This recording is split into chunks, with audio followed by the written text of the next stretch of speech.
Keeping things on Capitol Hill, take a look at this. A funnel cloud was seen today over the Capitol building in Washington, D.C. Now, officials say this is not a tornado since it never touched the ground.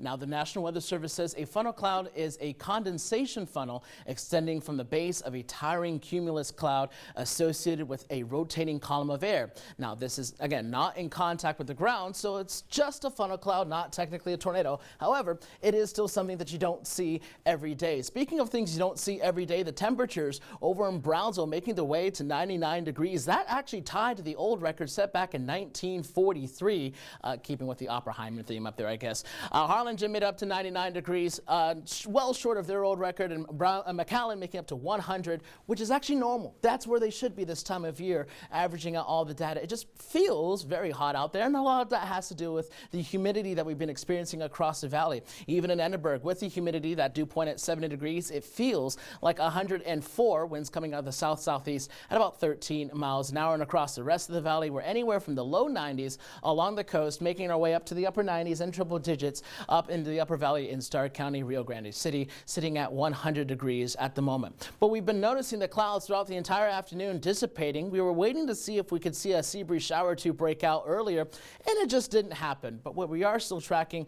is our temperature trend staying near that century mark throughout the next 7 days, and unfortunately, if we look at beyond that, we're not going to see any relief from these above average temperatures anytime soon. So as we look at everything though on future clouds and radar, we'll continue with mostly clear skies across the valley tonight, then to see a couple more clouds trying to build their way in overnight and into Wednesday morning. Then that sunshine returns, as we're not really anticipating that sea breeze to pop up or generate any more showers going into our Wednesday. It's going to be further into the weekend we're going to see the chances for that to happen. And speaking of further into the weekend, that's when we're going to start to see that plume of that Saharan dust continue to move its way. We're in the thick of it right now. This is the densest it's going to be, but even going throughout the week and into the weekend past into Saturday before it finally leaves the valley, we're still going to be dealing with those complications to our air quality, still keeping things at the moderate range for tomorrow, but we'll continue to see if that deteriorates going further. Hazy skies again tonight as temperatures fall down to about 77 degrees overnight across the valley. At the island tomorrow,